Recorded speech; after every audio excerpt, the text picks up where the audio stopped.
Have you ever sipped your morning coffee and wondered, why do I need this so badly? Why does it feel like your brain can't even start without it? Welcome to BrewTok, the channel where we stir the truth into your morning brew, one fact, one story, and one dark roast at a time. Today's question sounds simple. Is caffeine addiction real or just a habit we've normalized? But the answer isn't so black and white. We're diving deep into the science, the psychology, and the cultural forces behind your favorite legal stimulant, caffeine. We're not here to shame your espresso shots or pour guilt into your latte. We're here to ask, what really happens when caffeine becomes less of a treat and more of a need? In this video, we'll explore what addiction actually means beyond the memes. We'll unpack how caffeine works, why it affects us so deeply, and what modern science has to say about dependence. We'll hear real stories of people who tried to quit and felt like they were breaking up with a best friend. Most importantly, we'll talk about how to spot the red flags, break free if you want to, and still enjoy coffee with clarity. So grab your mug, because what you learn in the next 30 minutes might just change how you drink tomorrow morning. Let's start with the basics. What exactly is caffeine? Caffeine is a natural stimulant. It's found in over 60 plant species, including coffee beans, tea leaves, cacao pods, and cola nuts. Its purpose in nature: it protects plants from predators and helps them thrive. But in our world, caffeine has become something much bigger: a cultural staple, a productivity tool, a comforting ritual. Chemically speaking, caffeine belongs to a group of compounds known as methylxanthines. When you drink a cup of coffee, it travels to your stomach, is absorbed into your bloodstream, and makes its way to your brain. And that's where the magic, or the mischief, begins. In the brain, caffeine blocks a neurotransmitter called adenosine. Adenosine is responsible for making you feel sleepy. Throughout the day, adenosine levels build up in your brain, creating that familiar drowsy sensation by bedtime. But when caffeine enters the scene, it hijacks the adenosine receptors. It doesn't remove the adenosine itself. It just keeps your brain from receiving the signal. The result? You feel more alert, more awake, more alive. But that's just the beginning. Blocking adenosine causes a chain reaction. Your brain ramps up production of other neurotransmitters like dopamine and norepinephrine, the same ones linked to motivation, focus, and even pleasure. That's why caffeine doesn't just wake you up.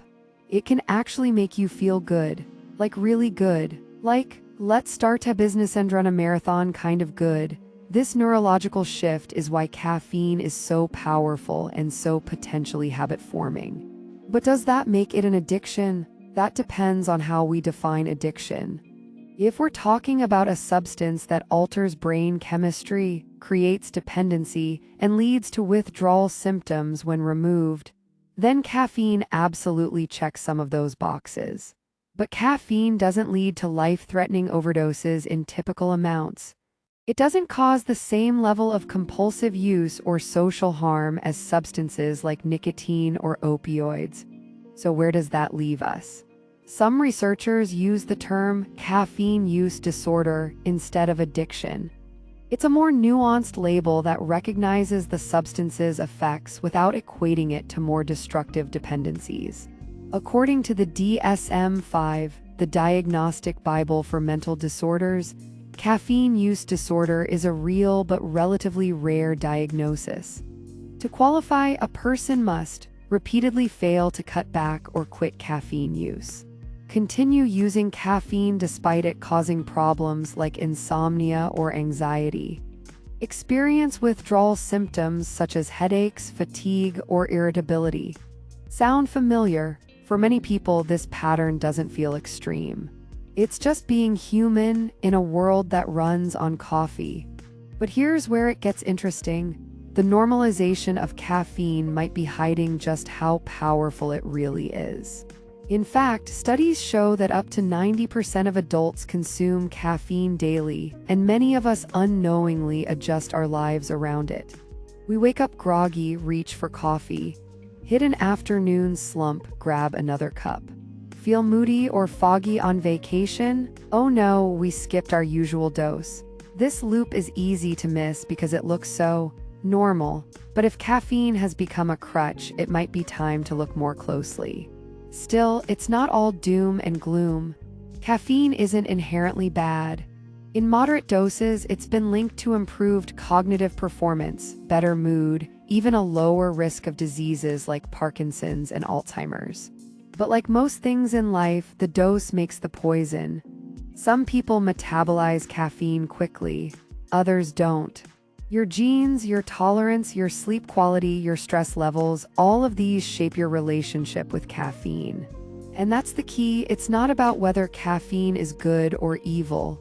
It's about awareness, knowing how it works, knowing how you respond, and knowing when your habit has quietly become a need. So before we label caffeine a harmless ritual or a sneaky addiction, let's keep asking questions. Because how we use caffeine might say more about us than the molecule itself. Every morning, millions of hands reach for the same object. Not a phone, not a toothbrush, but a warm cup filled with coffee, tea, or a fizzy energy drink. It's more than a beverage, it's a ritual, a comforting ceremony. A small, sacred moment of pause before the noise of the day begins. You hold the cup, inhale the familiar steam, and with that first sip, it's like the world shifts into gear. But here's the question. Is this moment a mindful ritual? Or a biochemical dependency dressed in a cozy routine? Let's pull the thread. Rituals give us a sense of control. They reduce decision fatigue. They bring meaning to the mundane. The coffee ritual is especially potent. It signals start, alertness, focus. It's the socially accepted permission slip to become productive. But just because something is a ritual doesn't mean it's harmless. Rituals can disguise the roots of dependency, because when you skip the coffee, and you feel irritable, foggy, slow, you begin to ask, was it a comfort? Or was it the early whisper of withdrawal? A habit is formed by repetition. Do something enough times and the brain automates it. It becomes effortless. It feels natural. But addiction, that's different. Addiction is marked by compulsion, by continued use despite negative consequences, by physical or emotional discomfort when the substance is removed. Here's the unsettling truth. Most people don't know they've crossed that line until they try to stop. And when the absence of caffeine brings on the headaches, the fatigue, the short temper, that's when the mirror turns. Is it just a morning habit, or has the brain recalibrated to depend on that jolt? Caffeine alters your baseline quietly. When you drink caffeine daily, your brain begins to adapt. It reduces the number of adenosine receptors, the ones caffeine blocks to keep you awake. So over time, you need more caffeine to feel the same lift. And without it, you feel lower than before you ever started. This is called tolerance. It's a red flag on the road to dependency. The comforting cup becomes a necessity, not for extra energy, but just to feel normal again. That's not a ritual anymore, that's maintenance. Work deadlines, social stimulation, hustle culture. And caffeine, it's the socially acceptable performance enhancer. You're not judged for needing a coffee. But beneath that praise lies pressure to keep going, to ignore fatigue, to suppress natural rhythms. Caffeine becomes the tool we use to override our limits. And when we override too often, the body pushes back, fatigue deepens, mood swings intensify, sleep suffers, and still we reach for the cup again. Want to know whether it's a habit or an addiction? Skip your daily caffeine just one day, notice what happens. Do you feel tired? That's normal. But do you also feel anxious, headachy, foggy? Do you find yourself obsessively thinking about your next cup? That's the test. Because true freedom is the ability to say not today and still feel whole. So is it just a habit? For some, yes. For others, it's deeper. The ritual becomes the anchor, but the craving is the chain. The real question is, who's in control, you or the cup? You pour the coffee, you take the first sip, but one day, you don't. Maybe you ran out, maybe you're experimenting. Maybe you just want to see who you are without it. What happens next might surprise you or disturb you, because caffeine isn't just a casual lift. It's a psychoactive substance, and when it vanishes, your brain notices. What is caffeine withdrawal? Caffeine withdrawal isn't imagined. It's a documented set of physiological and neurological symptoms. In fact, the World Health Organization classifies caffeine withdrawal as a clinical condition. Your body adapts to regular caffeine intake by balancing your neurochemistry, dampening adenosine sensitivity, altering dopamine levels, and adjusting cortisol rhythms. So when caffeine disappears, the brain goes off balance fast. This is neurochemical whiplash. Day 1, the energy crash. Within 12 to 24 hours of skipping caffeine, most people experience a heavy fatigue, not just tiredness, but the sensation of moving through molasses. Foggy thinking, concentration becomes harder, conversations blur. A deep, dragging mood, some report feeling emotionally flat, even depressed. It's not just sleepiness, it's a nervous system coming down from overstimulation. Your body is learning how to be calm again, but it doesn't feel good. Day 2-3. The headache and irritability peak. This is when the infamous caffeine withdrawal headache usually strikes. Why? Because caffeine constricts blood vessels in the brain. When you quit, those vessels suddenly dilate, increasing blood flow, causing pounding pressure. It feels like a vice tightening across your forehead. Along with it may come short temper, sensitivity to light and sound, increased anxiety or restlessness. Ironically, the very thing you used to fight stress has now become the cause of it when removed. Day 4-7, the adjustment window. Here's the good news, most symptoms fade within a week. The brain begins to recalibrate its adenosine receptors, restoring natural energy rhythms. Sleep deepens, mood stabilize. Cravings weaken. You start to remember what the baseline felt like, but it takes discipline and patience to reach this point. For habitual users, these days can feel like a small identity crisis. Who are you without your coffee? What do you reach for when energy dips? It's not just a physical detox, it's a psychological reorientation. Caffeine doesn't just stimulate energy, it reinforces identity. The "don't talk to me until I've had my coffee" meme? It's not a joke, it's a mask protecting the fragile feeling beneath. When you stop caffeine, you confront not just fatigue, but the reality of your rhythms, your emotions, your limits. For many, that's uncomfortable, even scary, because caffeine often numbs what we don't want to feel, the stress we haven't processed, the exhaustion we've been avoiding, the need to pause in a culture obsessed with go. Some people never detox, and that's the trap. Here's what's wild. Because withdrawal feels so bad, most people never experience life without caffeine. They stop, it hurts, so they drink coffee again. Relief floods in and the cycle continues. This makes caffeine different from most habits. You don't quit because it's fun. You quit because you want freedom to choose, not to need, and to get there. You have to walk through withdrawal like a storm. Caffeine withdrawal may be unpleasant, but it's also temporary. It doesn't mean caffeine is evil. It just means your brain has adapted, and now it's learning how to reset. And you, the person behind the cup, are learning too. Let's take a walk into the control room of your life, your brain. This 3-pound miracle governs everything you feel, think, and do. And caffeine, it knows exactly which buttons to push. But how does it actually work? And why does it feel so good until it doesn't? Let's break it down simply, clearly, truthfully. Every moment you're awake, your brain builds up a chemical called adenosine. As levels rise throughout the day, you feel tired. It's natural, it's necessary. Now here's where caffeine comes in. Caffeine is a shapeshifter. It mimics adenosine. It sneaks into the receptors in your brain designed for adenosine and blocks them. So instead of the natural signal saying, "Hey, it's time to rest," your brain hears nothing, which means you stay alert, you stay awake, but your body is still tired, you just don't feel it yet. Blocking adenosine is just step 1.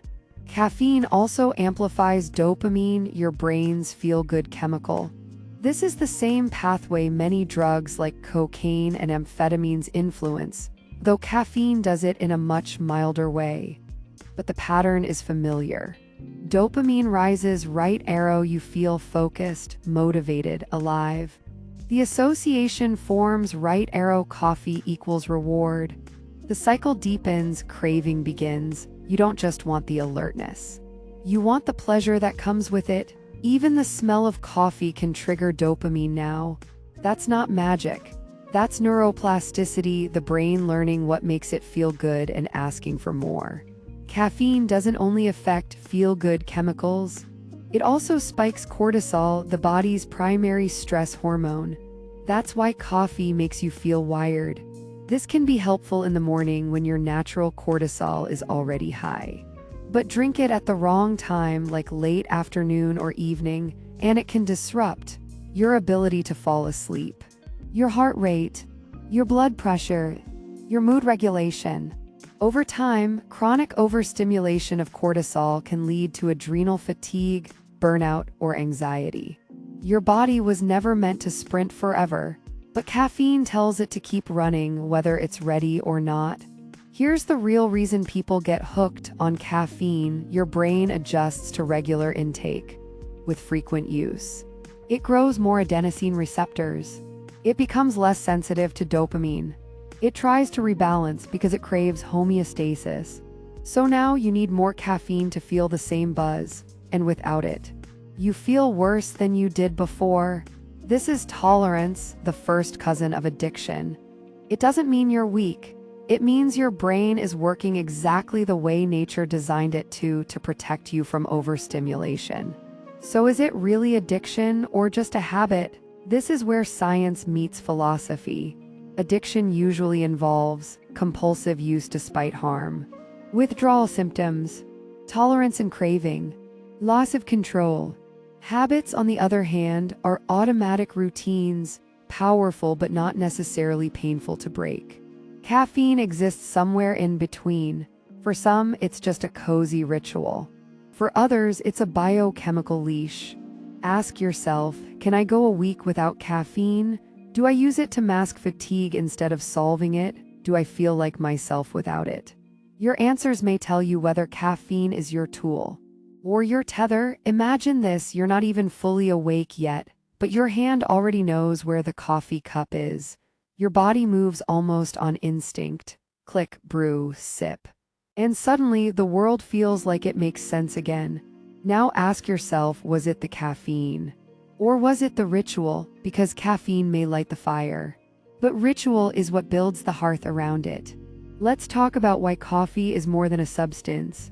Why it becomes a lifestyle, a comfort zone, a self-definition. Humans are creatures of ritual. We don't just eat food to survive. We gather, we set the table, we light candles.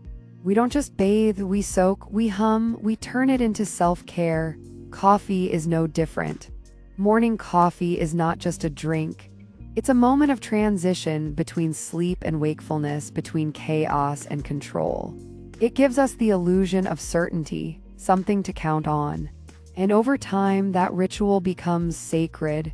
Even decaf drinkers report the same comfort. Why? Because it's not always the stimulant that soothes us, it's the structure. Walk into any cafe in the world and you'll see something familiar: friends catching up, strangers sitting side by side, first dates, remote workers hunched over laptops, baristas who know your name. Coffee connects.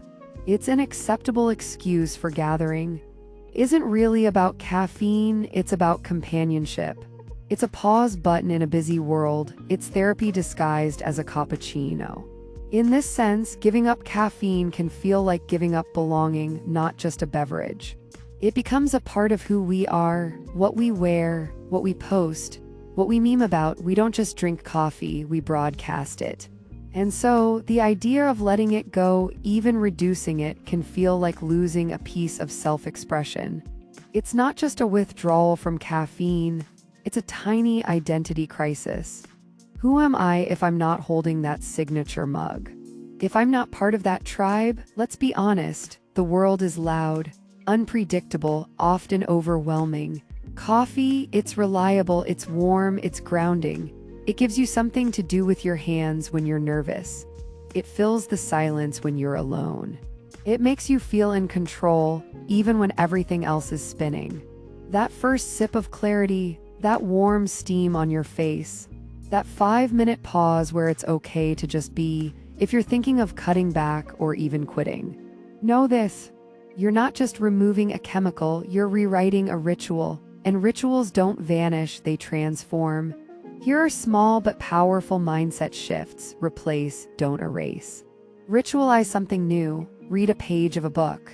Write a 2-minute journal, stretch. Let your body link new actions with the same comfort. Honor what coffee gave you, don't shame yourself, it served you. Now you choose how it fits into your story. Because habits don't define you, you define them. Caffeine is fast. Its effects hit in minutes and wear off in hours. But what happens when you drink it daily for years?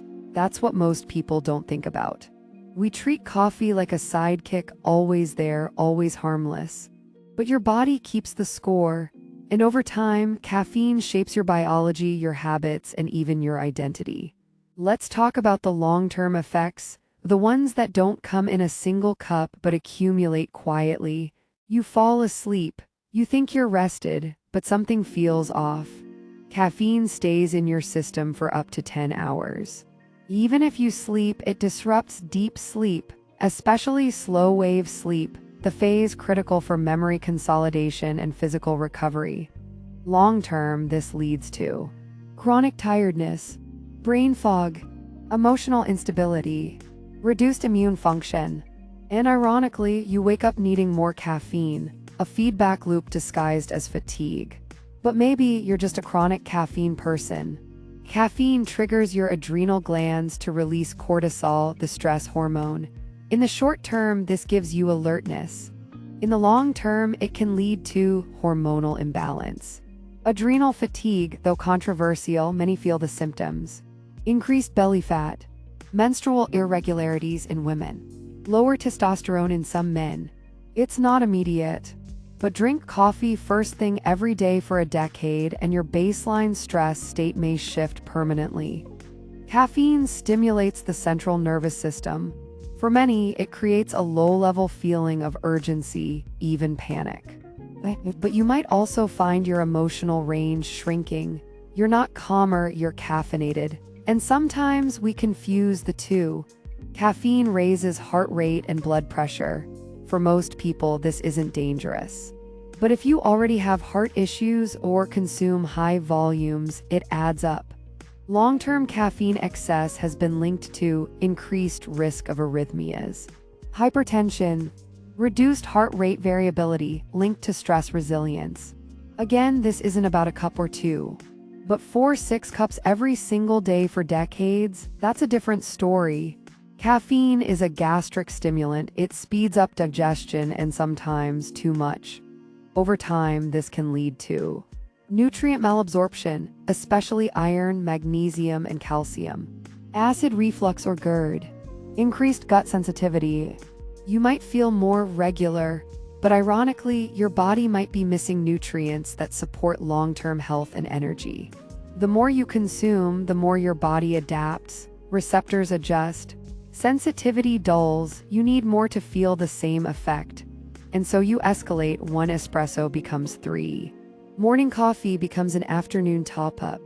Energy drinks sneak into your workouts. What once gave you focus now barely keeps you afloat. This is how habit becomes dependency. You're not choosing coffee anymore, you're just trying to feel normal. Here's the sneakiest part. Caffeine becomes part of your identity. The cool, chaotic energy drink lover. It becomes a story, a meme. But beneath it, a very real loss of agency. You start to wonder, am I productive or just propped up? Am I fun or just wired? The truth isn't in the memes. It's in the quiet moment when you ask, who am I without this stimulant?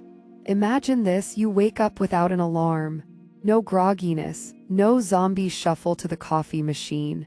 Your mind is calm, not buzzing. Your energy is steady, not spiking and crashing. and your mood surprisingly grounded. That's what life without caffeine can feel like, but most people never give it a chance because the idea of quitting sounds terrifying. What if I can't focus? What if I'm tired forever? What if I lose my edge? Let's get honest about what it's really like, the withdrawal, the reset, the rewards. Because if caffeine addiction is real, the truth shows up in its absence. First, the hard part. Quitting caffeine, even just reducing it, can trigger headaches, brain fog, fatigue, irritability, mood swings, even flu-like symptoms. These symptoms usually peak within 2-3 days and last up to a week.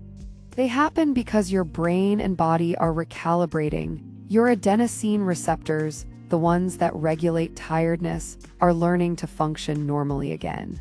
Pro tip: don't quit cold turkey unless you're ready. Try tapering, reduce your intake by 25-50% per week. Switch from coffee to tea, from tea to herbal infusions. It's not a race, it's a reset. Here's the good news. After about 10-14 days, your body finds a new baseline. And what used to be a crash now feels like a pause. Your natural energy becomes more even, more predictable, more trustworthy. People often report better sleep, fewer mood swings, improved hydration, clearer digestion, lower resting anxiety, less reliance on artificial motivation. It's not instant, but it's real. The most surprising benefit: without caffeine, you stop anticipating crashes. You stop overplanning your energy. You're just present. The focus doesn't come from stimulation. It comes from rested clarity, from sleep that actually restores, from a nervous system that's not jacked up 24/7. It's like your brain finally takes a deep breath. Caffeine numbs some emotions and exaggerates others. Once it's gone, your emotional range resets. You laugh more naturally. You cry more easily. You feel human. It's subtle but powerful, and many people describe it as coming back to themselves. Especially those with anxiety, overthinking, or chronic busyness, they realize that much of their rush was chemically enhanced. Without caffeine, peace feels real again. Without caffeine dependency, mornings feel less urgent, less reactive, more creative, more intuitive. Instead of thinking, I need coffee before I do anything, you start your day from a place of choice, not chase. Some people journal, some stretch, some just sit with their thoughts for the first time in years. It's in these moments that you remember energy isn't always about acceleration. Sometimes it's about alignment. Here's the twist: you don't have to give up coffee forever. But once you've stepped away from the addiction cycle, you come back to it differently. You savor it. Use it with intention. Skip it without anxiety. Enjoy the taste without needing the hit. It becomes a ritual, not a requirement. And that's the ultimate freedom, the ability to choose. Not because you're desperate, but because it delights you. Maybe the most powerful change: you begin to trust your natural rhythms. You learn. When you're tired, it's okay to rest. When you're unfocused, it's okay to pause. When you're slow, it doesn't mean you're lazy. You stop outsourcing your energy to a substance and start reclaiming it moment by moment, breath by breath. That's not a weakness, that's wisdom. So let's take a deep breath and look at the full picture. You've walked through science. You've explored the brain, you've faced the cravings, the culture, the dependency, and the possibility of life beyond the addiction loop. But now we ask, what if the answer isn't in quitting forever or drinking endlessly, but in drinking consciously? What does it mean to have a mindful relationship with caffeine? Let's close with that. When caffeine is a reaction, it's unconscious. You feel tired, you reach for coffee. You feel stuck, you chug an energy drink. You feel stressed, you pour another cup, hoping it solves a feeling. But when caffeine becomes a ritual, it's different. You pause. You're present with the warmth of the mug, the aroma, the moment. That small shift from reaction to ritual changes everything.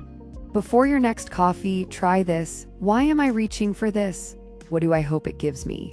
Is there something I'm avoiding? Fatigue, emotion, stillness? Could I give myself what I need another way? This isn't about guilt, it's about curiosity. When you start asking questions, you take your power back. Suddenly, caffeine becomes a tool, not a leash. The world won't set boundaries for you. Coffee shops are open 24/7. Caffeine is in sodas, energy bars, supplements, even skincare. So you have to define your own limits.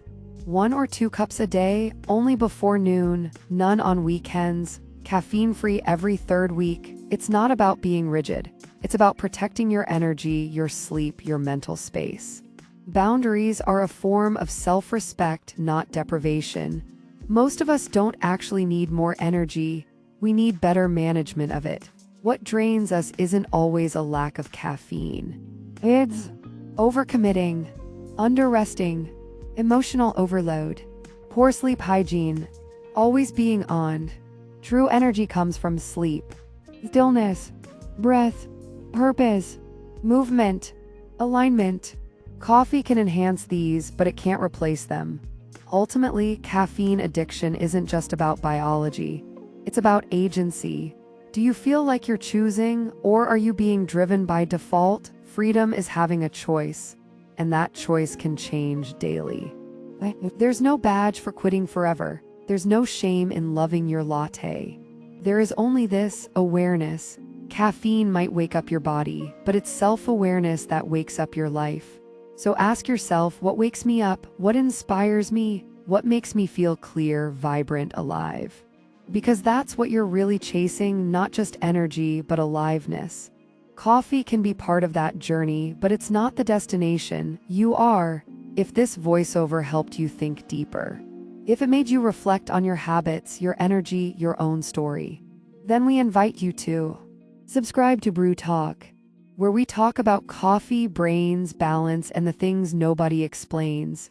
We're here to help you sip smarter, live clearer, and stay conscious, 1 cup at a time. Thanks for watching. And remember, you're not addicted to coffee, you're addicted to how alive you want to feel. Make it a choice. Make it yours.